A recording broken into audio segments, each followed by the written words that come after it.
Thank you to Ryan and Susan and Rob for inviting me here today, and for the great aloha spirit that's shown to my wife and I. We really do appreciate it. I've known Ryan Chaffin since before the day he was born. His family and his parents have been great friends of ours for over 34 years now. I still remember putting money on a Kickstarter campaign for Ryan. Maybe you've all heard about that, his big face Woody watch.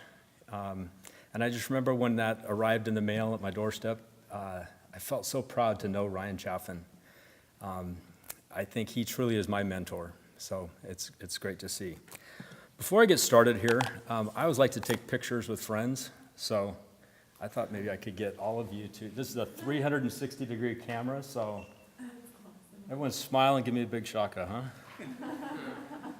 All right. Okay. Thank you. Well, hopefully I'll have something good to say to everyone today, something that will help. It's great to see Jake Neptune here, longtime family friend. You guys are sitting here as entrepreneurs in the making. Most people think that an entrepreneur knows everything there is to know about business, about starting a business and running a business. The truth is that you don't know what you don't know. There's a lot of truth to that, and that may just be the title of my talk today, is that you don't know what you don't know. I must say that I'm so glad that I didn't know what I didn't know when I started my first business. If I really did know everything that went into starting, operating, and selling a business, I probably wouldn't be standing here today, because I probably never would have started my first business. Starting a business is hard, it's challenging, it's scary, but it's so worth it. People who are exceptionally good in business aren't so because of what they know, but because of their insatiable need to know more. That, to me, is the true essence of an entrepreneur. To find out what you don't know and then figure out a way to know. I've had the wonderful opportunity in my life to start, grow, and sell 3 different businesses. All 3 were great businesses that taught me many great lessons and made me a lot of money, both in operating them and in selling them. But all 3 were so different in the way that they were started and the way that they were operated. The first 2 were in the air filtration industry, and the second was in the entertainment industry. It was an indoor go-kart racing facility.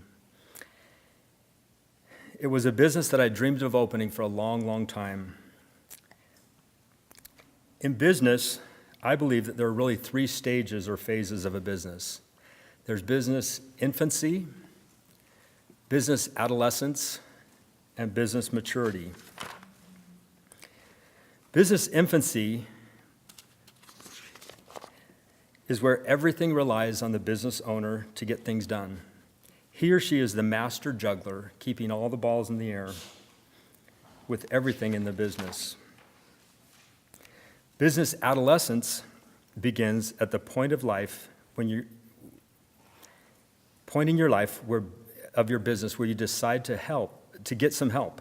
You just can't keep all the balls in the air, so you hire people to do the work that you just cannot do. And business maturity, a mature business, is one that has systems in place so that the business can run efficiently without the owner and still produce the same or better result as when you were there. We will talk more about each of these stages as we go on today.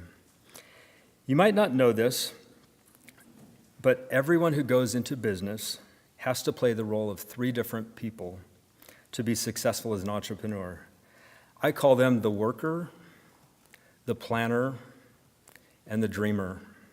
And it takes different percentages of each one as you go through. We're going to talk about each one. First, the worker.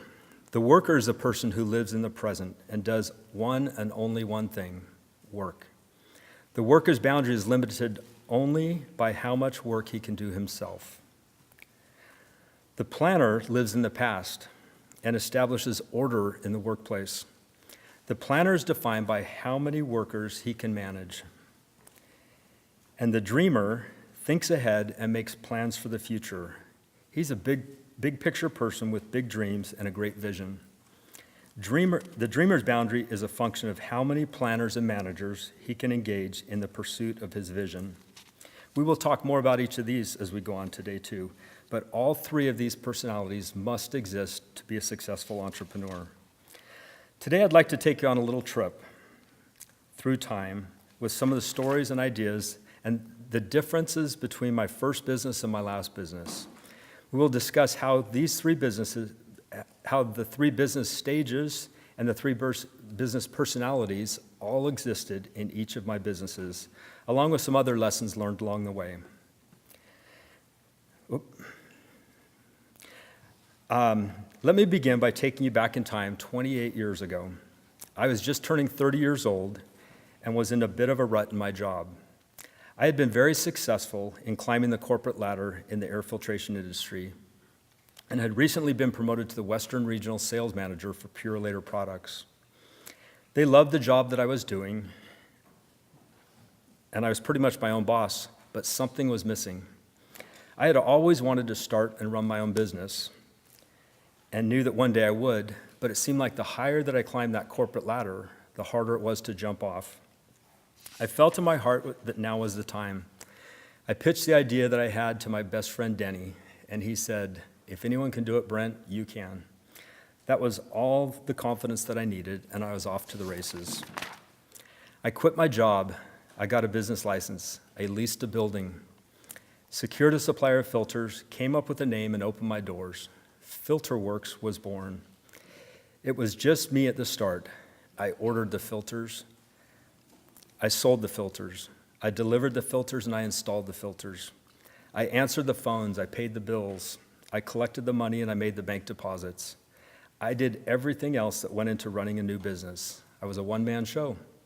If it was meant to be, it was up to me. I had a pager, if you know what those are. And that was my link back to my company whenever I was out working. If someone called my office, my pager would go off, and I would have a message to call my customer and take care of business. Being a one-man show was tough, but I did it because I was 100% a worker, and I had to keep up with the orders. Business grew fast, and I found myself working my tail off just to keep up. I finally hired a warehouse guy to help unload trucks, ship out boxes, and to help deliver and install the filters. I hired a girl in the office to help to answer the phones and to process orders. I returned to the office early one afternoon, making a sales call to find out, to my surprise, we were closed. It was only 3 o'clock in the afternoon, and I wondered why we were closed at 3 o'clock. I found out later that she didn't feel like staying until 5 o'clock, so she went home early. She thought it wouldn't be a problem. Needless to say, it was a problem, and she didn't last long. Business was strong, and we outgrew our first space. In 9 months, we doubled and moved into a 3,200 square foot warehouse. Business continued to grow. I hired more people. We moved again to a larger warehouse, 8,400 square feet. And then I finally purchased my own building, which is 12,000 square feet. Business was booming, but it just didn't seem like what I'd expected it to be. I felt like I needed to be there every moment of every day that we were open to make sure that everything ran smoothly. I would arrive at work around 6 or 7 in the morning and would work until 5:45 each night. I always wanted to be home by 6 o'clock so that I could have dinner with my family and spend time with my kids. But as soon as I had the kids in bed at 9 o'clock, I headed back to the office to catch up on work, and I usually worked till about midnight just to catch up on everything. I started my business with the thought that I would have more free time, but now I felt like I was back in a job working for a guy that was a crazy workaholic. My life was my business, and my business was my life. Something had to change.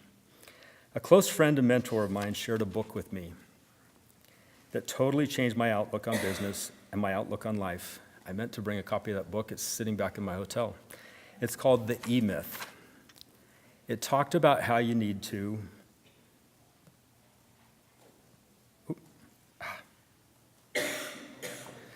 work on your business and not in your business. What a concept. Work on your business and not in your business. My business had been running in what I now call the infancy stage, with me being nothing but a worker.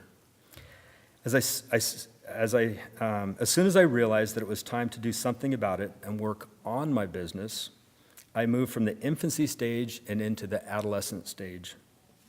And I woke up the dreamer and the planner inside of me. The first step in taking control and working on my business was to come up with my primary aim. This was probably the most powerful lesson for me. What is a primary aim, you might ask? The most important aspect of your business is you. Your primary aim is the vision for your life. Your primary aim is all about your life, not your business. It's a brief statement summarizing whatever it is in you that is the source of your vitality, your energy, and your passion. There's no such thing as a right or wrong primary aim. There's no such thing as a good or bad one. There's only what is true for you. If you don't feel energy, enthusiasm, commitment, and a sense of, yes, that's me, then you haven't found your true primary aim. So keep searching. There's a process to discovering your primary aim. To discover your primary aim, you need to ask yourself some questions. The first one is, what do you want your life to look like? What type of person do you want to become? What's most important to you in your life? The next one is the one that really hit me.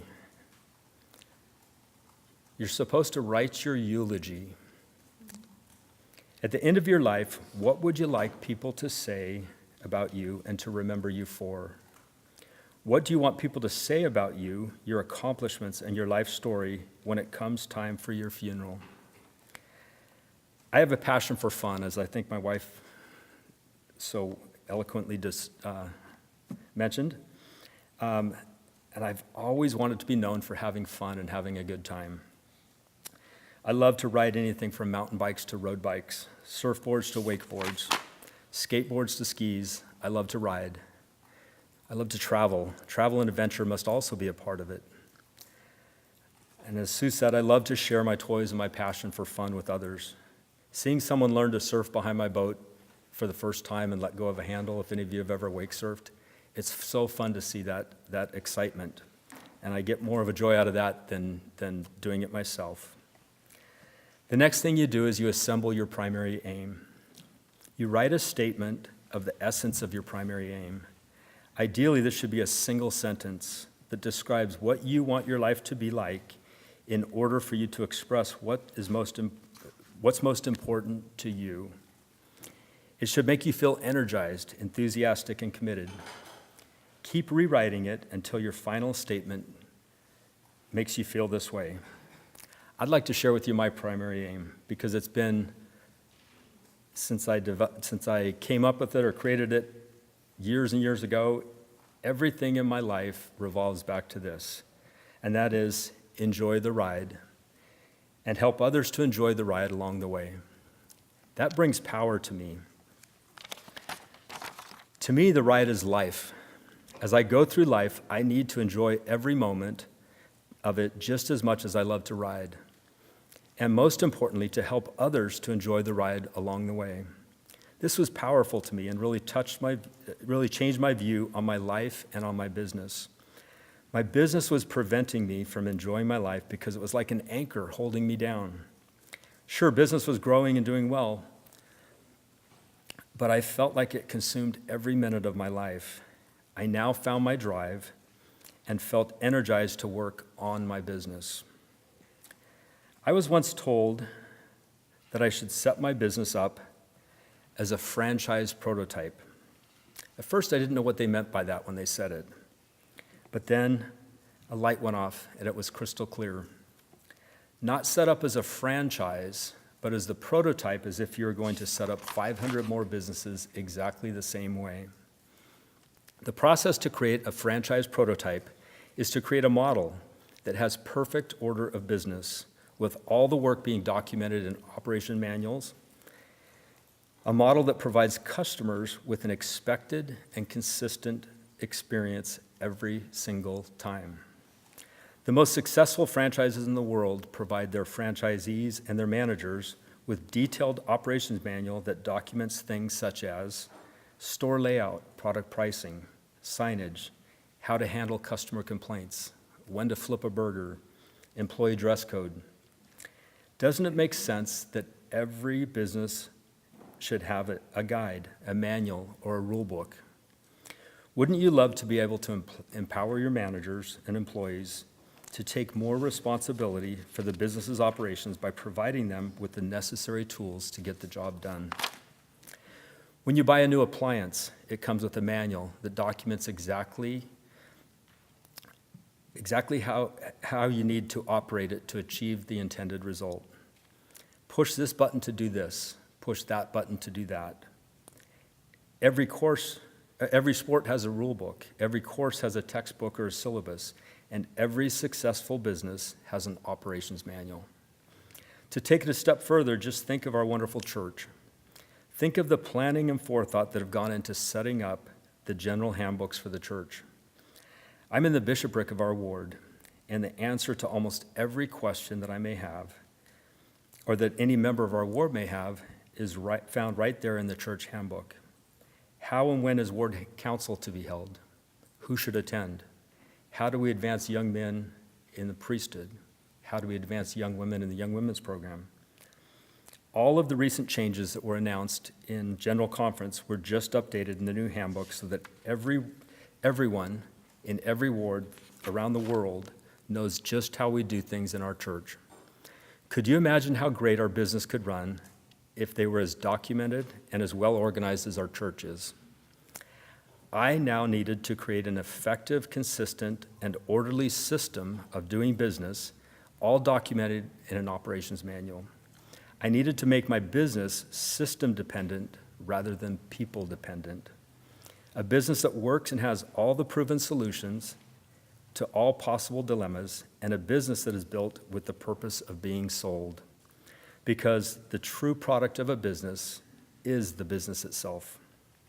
It was time for me to get entrepreneurial about my business. It was time to start looking at my business as an investment rather than just a place to go to work every day.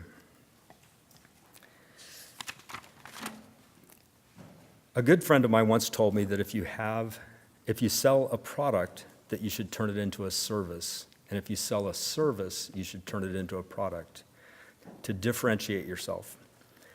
With my commodity product of air filters, it was difficult to put a value on why my filter was better than my competitors. So everything came down to price. If my price was lowest, my customers bought from me. But if my price was higher, they bought from my competitors. I went to work on differentiating myself from my customers, from my competitors, by creating a program that we called On Track. On Track was a unique program that would track a customer's air filter needs and usage, and we would deliver just what they needed and just when they needed it. Our customers loved it. They never had to worry about tracking their own filter needs again. It was easier and more predictable for us as well. We turned our commodity product of filters into a service where the customer didn't have to worry about their ordering filters again. Our customers loved it, and they never worried about price again. There's something to be said about doing more just because. When I started the On Track program at FilterWorks, we never charged more for it. We offered it as a service to our customers, and we gained loyal customers. Our customers knew that we took care of them and that they never wanted to buy filters from our competitors again. This single program was the biggest reason for great sales growth, and it added more than $1 million of extra value to my company, to my business when I sold it. Fast forward now to the year 1998. I've been running FilterWorks for 7 years now, and things are going great. One of my competitors knows how well we are doing and loves our On Track program. He wants to acquire my business now as the franchise prototype for his business. He has several locations and wanted to implement it. Because I've worked on my business and not just in my business for the past few years and have developed it as a franchise prototype, I actually have several other companies wanting to acquire FilterWorks as well, and it bids the price up, much higher than what I was expecting it to be worth. I sold the business to one of my customers and stayed on for a couple of years to help with the transition. So much was learned as I grew the business and changed it from an infant business to an adolescent business, and then finally on to a fully mature company. It didn't happen overnight. It took many years of hard work to get the business where I could sell it. It was quite a ride, and I really enjoyed it. Now the fun begins. It's the year 2000, and I have a crazy dream and idea for a new business venture. Remember my primary aim? In my life, I want to have fun. In my life, I want to ride. Why not do both when it comes to a business venture? Life is too short not to have fun, right? I have a dream to open an indoor kart racing facility and conference center. The difference is that now I know a lot more about what I need to do to start a business. I now have the ability to start it as a mature business with everything in its place as a new franchise prototype. Everything must start with a dream. As Walt Disney said, if you can dream it, you can do it. I started to focus on my dream, and then it became my vision. I searched all over for ideas. I found that there were exactly 8 indoor kart racing facilities in the United States.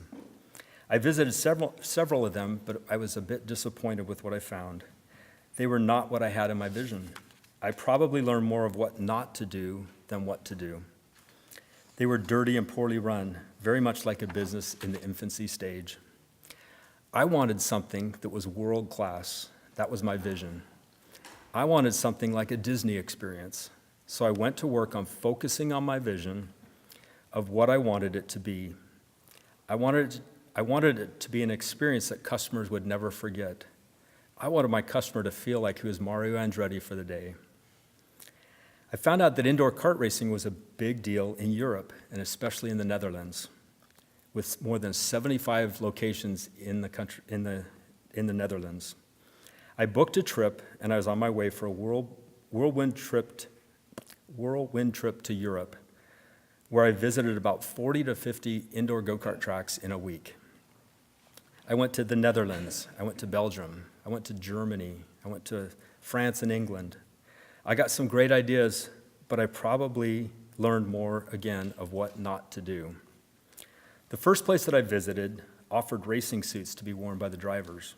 I thought it was a cool idea and cool touch until they ran out of driving suits, and I had to wait for a guy to come off the track, take off his driving suit, sweaty, disgusting, and hand it to me to put on. Lesson learned: clean driving suits for every racer, so a laundry facility would be needed in our building to wash racing suits. I wanted every racer to put on a fresh, clean racing suit and a clean helmet. I wanted clean and well-maintained racing karts. I wanted a first-class facility. I wanted to create the wow factor. When customers walked in the front door, I wanted them to say, wow. When customers finished with their race, I wanted them to say, wow. Wow is one of my favorite words. A little story about wow. Many years ago, someone told me that if you give someone your business card and they don't say wow, it's time to redesign and reprint your business card. Think of your company logo, your website, your product. Think of you. If you can't say wow, maybe your customers can't say wow either, and maybe it's time to redesign and make a change. I wanted wow. This was my dream, and I went to work on making it a reality. These are some of the renderings of my dream, of what I wanted it to be. This was the upstairs sky lounge, skybox that overlooked the racetrack, which,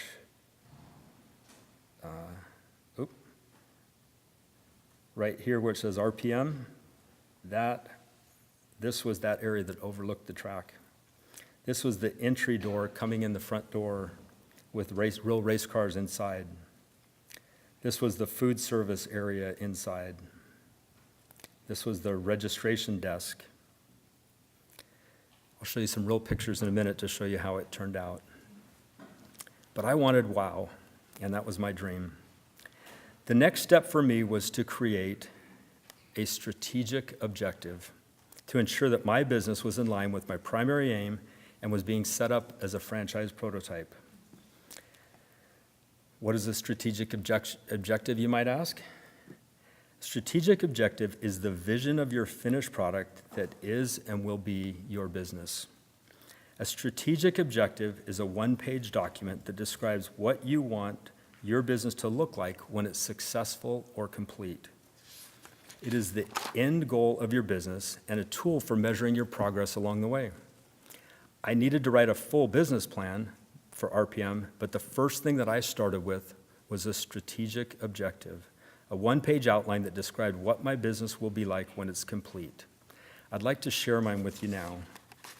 It's a one-page document right here, and this was written before I ever opened the doors for RPM.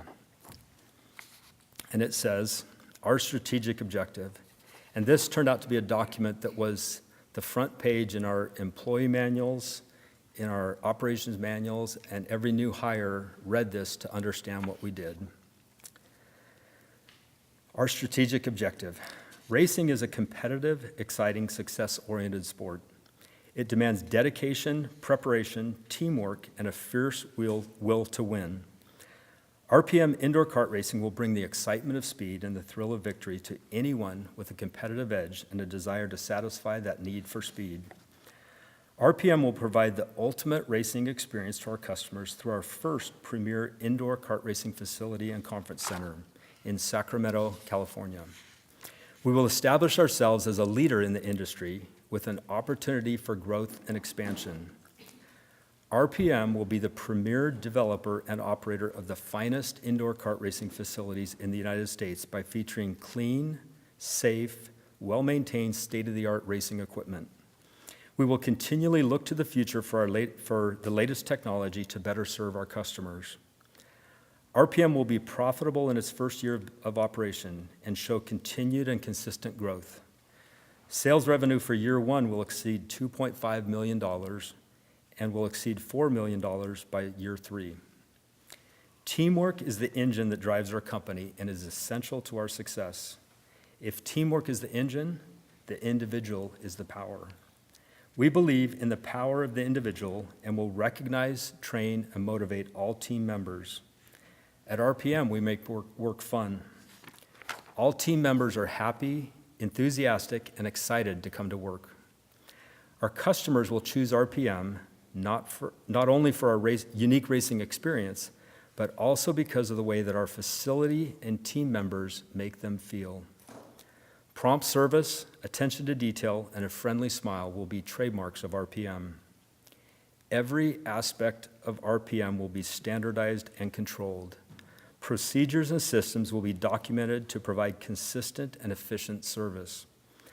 All areas will be clean and well organized. All race carts and equipment will be clean and well maintained. All team members will wear clean and appropriate uniforms that present a professional image that portrays the success of RPM. Honesty and integrity will be of the utmost importance and will be vital elements to produce the results that we expect and that our customers deserve. Everyone at RPM will understand the importance of earning the trust and respect of our customers, vendors, teammates, and all other business associates. RPM will be a fun and rewarding place to work and will allow individuals the opportunity of a long-term career. The success of RPM will be built upon a team effort where each teammate will understand the importance of their individual yet equally important roles. Enjoy the race. I was now prepared to start my business. As you recall, I learned from my first business, FilterWorks, that I should set my business up as a franchise prototype, meaning that I was setting it up as though it was the first model of 500 or 1,000 more just like it. as if it were the first McDonald's or the first In-N-Out burger. Everything was to be planned and documented with systems and standards in place. I went to work and created organization charts, employee manuals, job descriptions that I called position agreements, and a complete operations manual that we called our race manual that told everyone how we do things here. Sure, things would change, but we now had the foundation of how we do things here so that everyone would be responsible to do things consistently each and every time. Getting the doors open was a major challenge and a lot of work. It was not easy and took a lot of determination to work with city and county agencies, contractors, and everyone to get everything approved. After all, I was putting 40-mile-an-hour go-karts racing indoors up against 20-foot-high glass walls. Everyone thought I was crazy. With consistent persistence, we opened our doors on February 10th, 2003, to a very large crowd and ribbon cutting at the front door. We were open for business. I just hoped and prayed everything would go well. We had a booming first day with over $10,000 in sales our first day. I still remember that first night as we closed up after midnight, absolutely exhausted. We sat on the floor in the back office trying to figure out how to count the money in the drawers to balance with our POS system. Right then and there, I realized I never created a system for counting the money in the drawers at the close of business. Needless to say, that new system was created and improved as business went on. A few pictures of the finished product of RPM. This is walking in the front door, seeing a race car, 20-foot-high glass windows that you looked out to the track. Little racing action. This was the upstairs skyback box that had floor-to-ceiling angled glass that overlooked the racetrack. Here's the racetrack. Front entry with the car. We had a lot of fun times at RPM. We had Red Bull as one of our sponsors, and they had the Red Bull driver search to find new up-and-coming racers. We had 3 12-year-old kids that qualified with Red Bull. They are pictured here from left to right. Evan Giancopoulos on the left, 12 years old, turned out to be a professional downhill mountain bike racer. Kyle Larson is the one in the middle. He currently drives in the NASCAR Monster Energy Series. He's had 5 wins in NASCAR. And Alexander Rossi on the far right, he races in the IndyCar Series and won the Indy 500 in 2016. There's Kyle, and there's Alexander Rossi the day he won the Indy 500. So it was a lot of fun.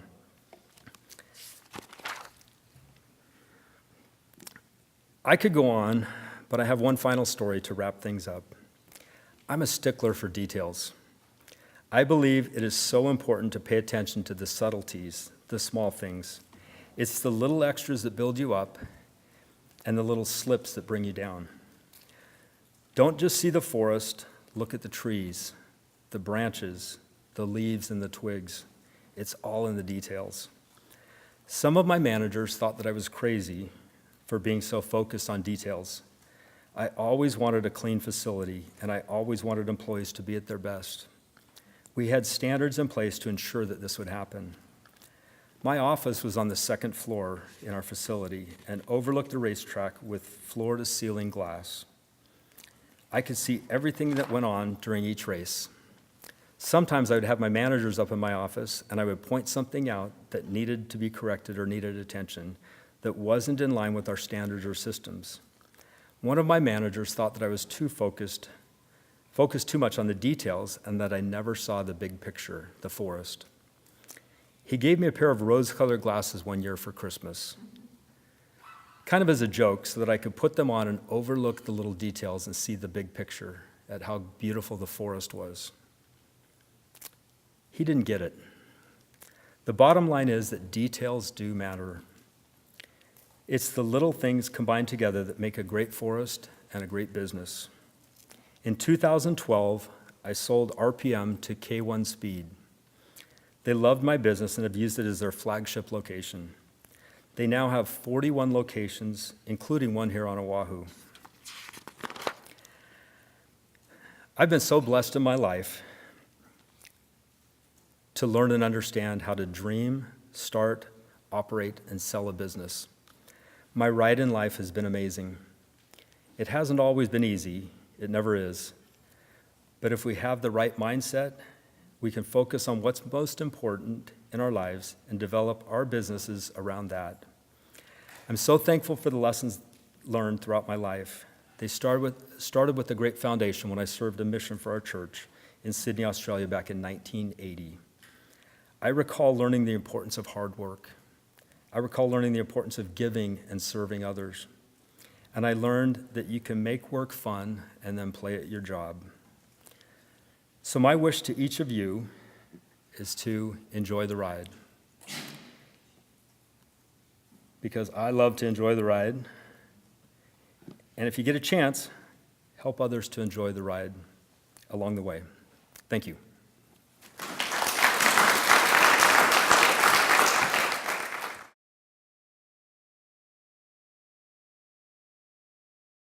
We'll turn some time over to you guys now to ask some questions. So, Any questions? So it seemed like when you were telling your story that it almost seemed like it was really smooth sailing, except for the part where your business was so big. Could I have you speak up? Oh, sorry. I'm old. I have to wear glasses to read. I wear hearing aids. I'm sorry, but No, that's okay. So it sounded like from what you're telling us, I'm sure it wasn't all like good things, but it sounded like a lot of it was really smooth sailing. Like there was at one point it sounded like your business was too big, that you were just really busy. But maybe could you share with us some of the challenges that you faced in growing your business, and some of the things that you did specifically to address that? I would say the biggest, the question was, what are some of my biggest challenges in running a business? I would say in every one of my business, the biggest challenge was employees and trying to manage them and supervise them. When you think about employees, they're either employees, and most of my businesses, I hired what I would say more entry-level employees as well, which they were learning to work. The ones that were really good typically didn't stay with you long because they were ready to move up to a new career or start their own business or something as well. But the one thing that I did figure out, it took me a long time to figure this out, is how critical it is to have employee manuals, handbooks, and operations manuals to tell people right up front how you do things here. That made life so much easier because employees will always try and take a shortcut or figure out their own way to do things. And I wanted it to be consistent for each and every time. Who here has been to In-N-Out Burger? Who doesn't have a clue what In-N-Out Burger is? McDonald's then, I'll say. But In-N-Out Burger is a much nicer burger than McDonald's. But In-N-Out Burger has standards and systems in place for their employees, how they do things there, when they flip a burger, how much salt and pepper to put on. You'll notice the French fries. Every time you get an order of fries, they have a napkin that they put over the French fries. And the reason is to keep your fries warm that much longer, because French fries cold are no bueno. They're no good. So they have standards in place. And if an employee doesn't adhere to those standards, you don't want them working for you. But if you don't have those standards in place, that is frustration for the employer or the business owner. So that was my biggest challenge. It made it much easier, and I probably make it sound like all of my businesses were a perfect world. They were not. There were so many challenges with the go-kart track, with cities and counties, and just I could spend hours telling you stories that were nightmares. I'd be glad to anytime you want, but I don't know if that answers what you're asking. But having things in place, I think one thing you can do is look at what frustrates you in business, and then find a solution to that frustration. And for me, I found that employees frustrated me. When they left at 3 o'clock in the afternoon when they were supposed to stay till 5 o'clock, You don't think you have to put that in the employee manual that you stay for your shift, but you do. When I started RPM, we had an app for scheduling, because we had 50 employees with RPM, and at times 35 to 50 in that range. We had a scheduling app, so we could do the schedule. We tried to do it 2 weeks in advance, and if you were assigned a schedule, you look at it and you think, oh, I can't work this day, or I've got a party or a concert or whatever it is to go to. You're responsible for that schedule. If you don't make that schedule, you don't work for us. But it had you release your schedule on the app, and you're responsible for it until somebody accepts or picks up that schedule. And once it does, then you're off the hook. But before, it's like, oh, I've got a party to go to tonight, I'm just not going to show up for work. That didn't cut it. So that was a frustration at times, but we found a solution to that. So I think that's the key. Any other questions? Your filter business, Uh-huh. you made the on-track program. How did you protect that idea? Why didn't the other competitors do the same thing? Think back when I created this. It was like 1993 or 4. Some of you maybe weren't even born then, I don't know. Technology wasn't what it is now. I created that program on an old Macintosh computer. Screen was this big. It was when it was done on a program called FileMaker Pro, and it was basically just a log. It wasn't anything that I could or knew how to trademark, package, franchise, whatever you wanted to call it. It worked for us, and it was proprietary to us. I thought at times of hiring a computer designer, which wasn't my specialty, to enhance it. And actually, the new company that acquired us, they wanted to do that, and I actually worked with they hired a guy that came in to do it. But it was still, technology wasn't nearly what it is today. I mean, again, we were using pagers, and I remember when we got the first fax machine, if you know what that is. Because before that, we were typing orders and on a typewriter, if you know what that is. So I'm old. So in today's world, I think it would have been a simple thing to try and, like you say, trademark or find a way to patent it or make it for our use only. But the company that I sold to did that, though. So, but it was something that it added a lot of value as I sold it. That's one thing that they did. So, does that answer your question? Yeah. Okay. What about your schedule? You said like you always go to 5:45 p.m. and then eat dinner with family. But sometimes it's really challenging for us. Like we have like a certain program. You have to stay and walk. My filter business, I was fortunate because we were open from 7 a.m. to 5 p.m. And it was more of a commercial and industrial business. And we were open Monday to Friday. So it was easy to close the doors at 5 o'clock. Is that what you're asking? My question is like, it's your personal like you can follow just your schedule, but it's for me it's like very difficult. Like sometimes. To go home? Yeah, to go home or like follow a schedule is. It is difficult. I think what I had to learn too is that my business was not my life. My business was there to support my life. And my wife, thankfully, was a stickler for having Dad home with the kids to have dinner and play with them and things. And if they had a baseball game or soccer game, I would leave early to do that. But I really felt, until I structured my business to where it could run without me, I felt like I had to be there every minute of every day. And I worried about when I started the indoor go-kart track, because we were open 12 hours a day, 7 days a week. So I could have, the first probably the last 2 months before we opened and the first several months after we opened, we pretty much lived down there, it seems like. And my kids, fortunately, were old enough that they worked down there with us. So we were kind of down there as a family, and we would work, and then after hours even have family and friend race parties and things like that. So, but I think it comes back to your, what I talked about, your primary aim. What is it that you want out of your life? And if family is important, that's more important than your business. If your business suffers because of it, you almost need to say, so be it.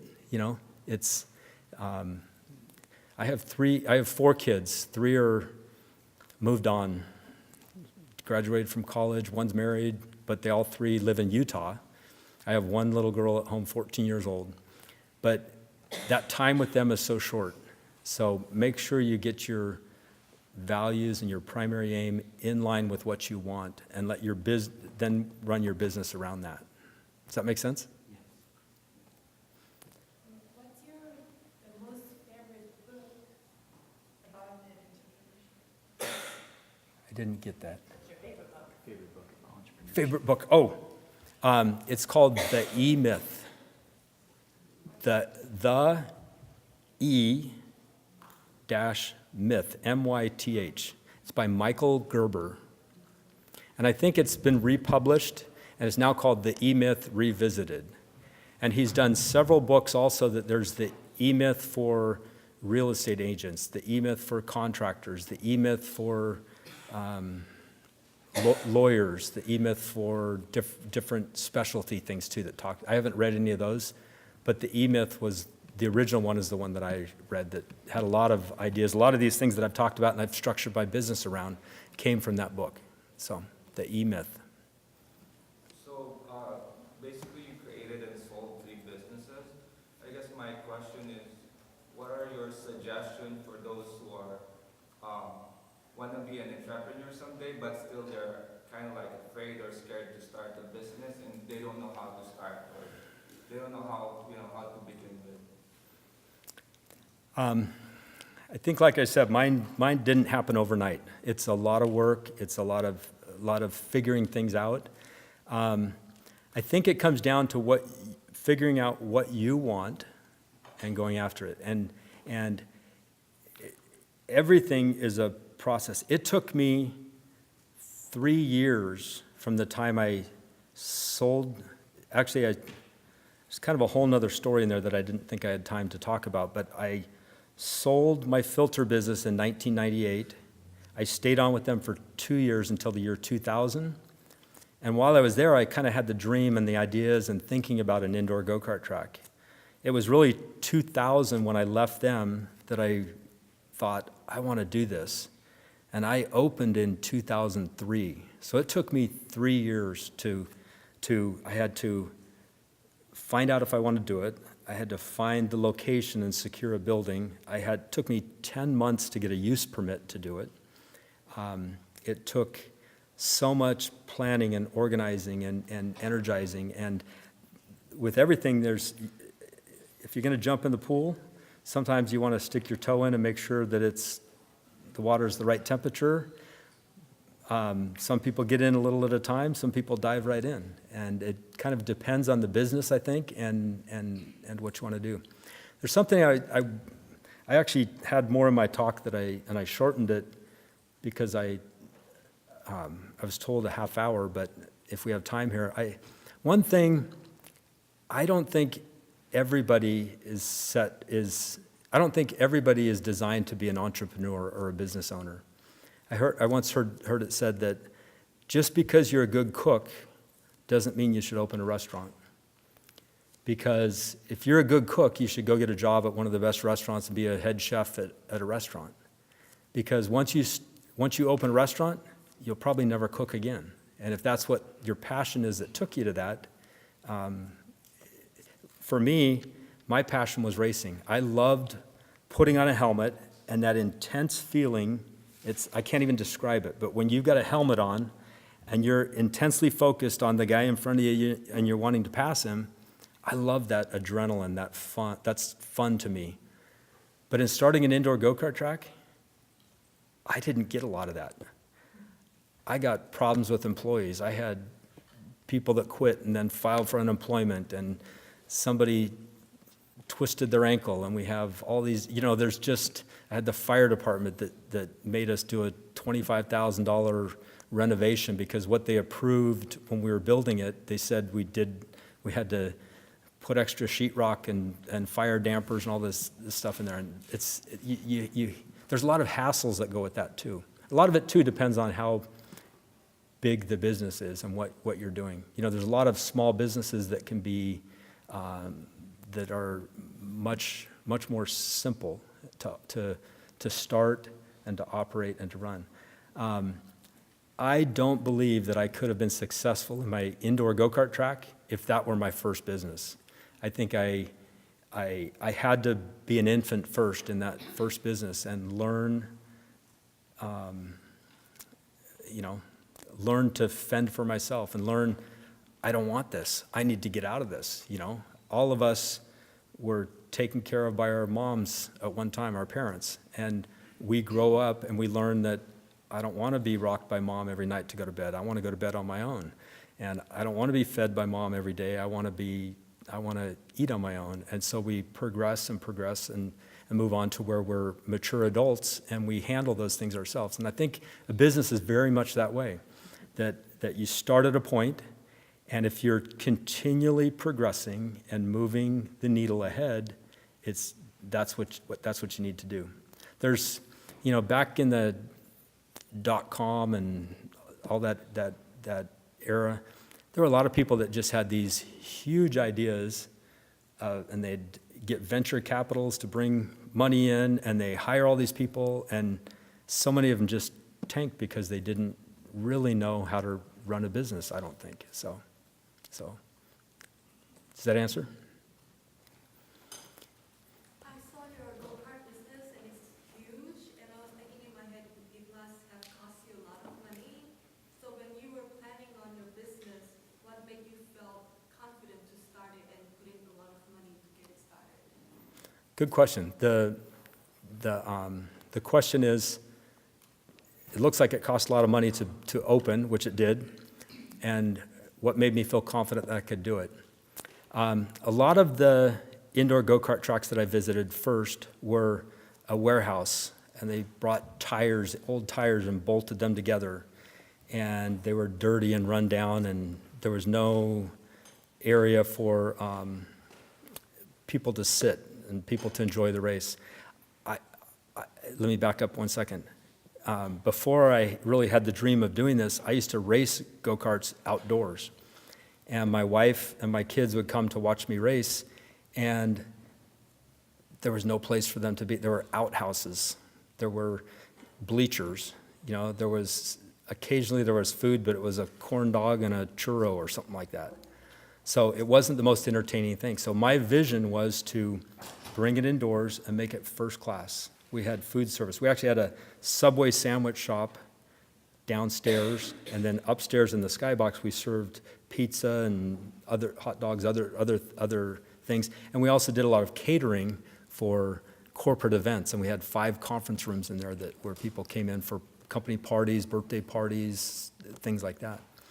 But I had the vision that if I did it right and did it what I always call the Disney way, that people would want to do it. I have a very good friend of mine that I'm actually, I'm facilitating one of the self-reliance classes for starting and running your own business right now.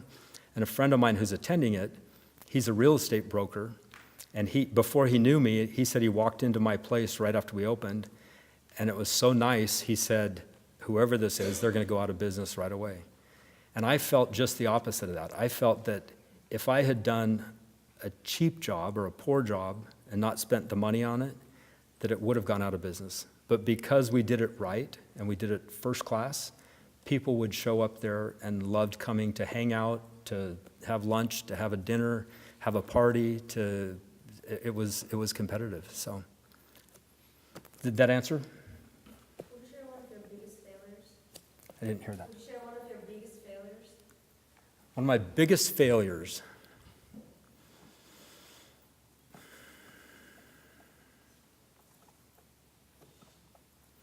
I don't like to look at things as failures, I don't think. I like to look at them as lessons learned. I don't know that I've had a failure per se. Sue, have I had a failure? What was your biggest hurdle? The biggest hurdle? That shopping center that would. Yeah. That was a hurdle. The building that I secured to put my indoor cart track in, it took 10 months to get a use permit. And there were a lot of processes we had to go through, getting everything designed, submitted to the county, had to go to what they called a core pack meeting to present it to the board of the cities and counties around there to make sure that it was in line with what they wanted. Well, everybody loved it. Everybody loved it. That's why I had those renderings done up that I showed on the screen. Everyone loved it. I spent an hour presenting it, and they opened it up for questions, and the first person raised their hand in the back of the room and said, "We oppose this project because we think it's going to bring gangs and violence to this area." And come to find out, it was someone who wanted the building that I had a deposit on pending approval of this project. And they thought that we actually backed up to a drive-in movie theater, and the drive-in movie theater, which they wanted to convert to a big shopping center and indoor movie theater, they needed my property to do that.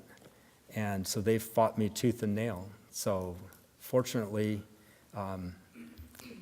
I sold the business, kept the building, and K1 Speed paid me rent for about a year, and then we sold the building to that company, so they have the rights to it now. So I don't know that that's a failure, but that was definitely a hurdle. Failures, I'll tell you one thing. I learned to really look closer at hiring employees. I'm a pretty optimistic guy, and I always look for look at the bright side of everything. But I would interview people at the start or help interview them, and I would think, hey, this person's great. They'll be great in our business. I can't wait for them to start. And they get started and they're late, or they do this, or they steal from you, or they do this or that.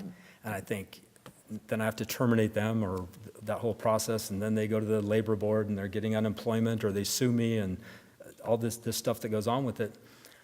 So I started to look at interviews now with what could go wrong with this person, which is not my typical way of doing things. I like to, again, look for the positive and look for the good in people. But I think I changed my focus because I learned that lesson. So I don't know if that answers. Anyone else? So you had successful experiences in business. So to you, how much money is too much money? How much Money is too much. How much money is too much to invest? How much money is too much money?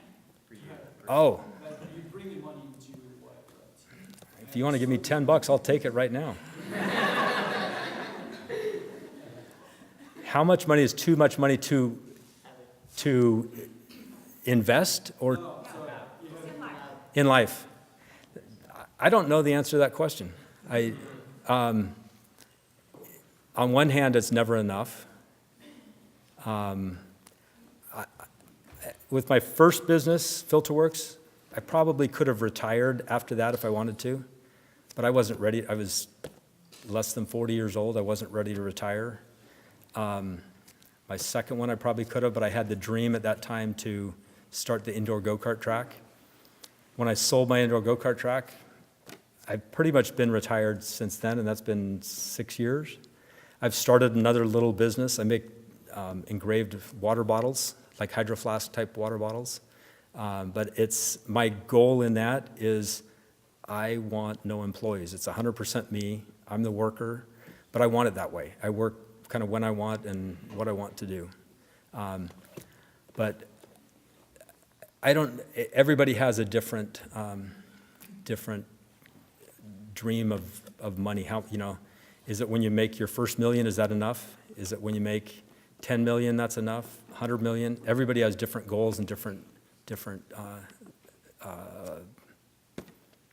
wishes, I guess.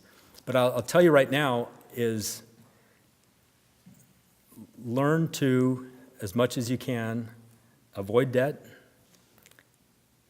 save money, and have it ready.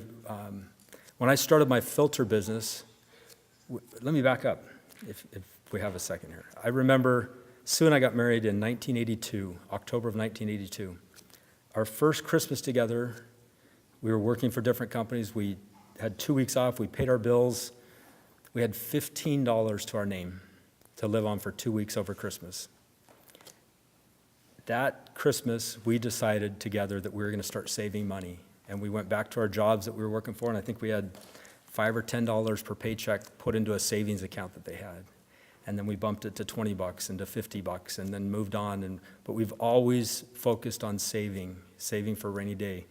When we started Filter Works, my first filter business, I believe we had about $30,000 in savings, like retirement savings. And I figured we could live off that for a number of months, a year, whatever, to get this business up and running if we needed to. But I knew I wanted more than that, so how much is enough? I don't know. We sold Filter Works, and again, I could have retired, but something inside of me wanted not more money, it was more of the, I think that I love creating. I do a lot of woodwork now, for example, and I love looking at a piece of wood or multiple pieces of wood and designing in my head, dreaming up what it could be. And so I spend time doing that. And I think with business, it's the same way. My go-kart track was never really about making more money. I felt like I had I could have retired then if I wanted to. Lived I wasn't gonna have a yacht in the Riviera or anything, but so I think it's up to everyone individual where you want to live, what you want to do, things like that. But investments and savings are critical. So, Who was your mentor? who was my mentor? The one about the book or just in life? Like how starting up new business or I've had several, and I'll tell you about them. The one that referred me to the book his name's Bill Chatham. He's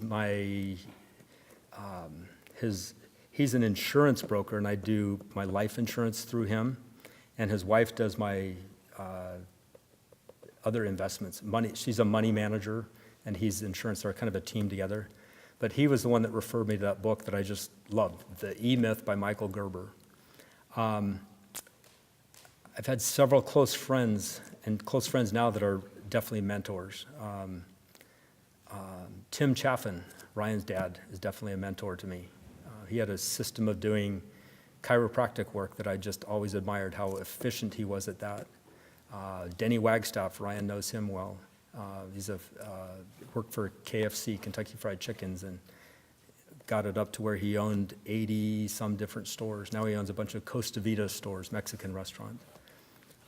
Ryan Chaffin's a mentor of mine. Just seeing what he did with his Kickstarter program just intrigues me. And we've had lunch a couple times and talked about getting me doing something like that, or having him help me do something like that as well. So I think you can look for the good and look at a lot of people that can help you out that way.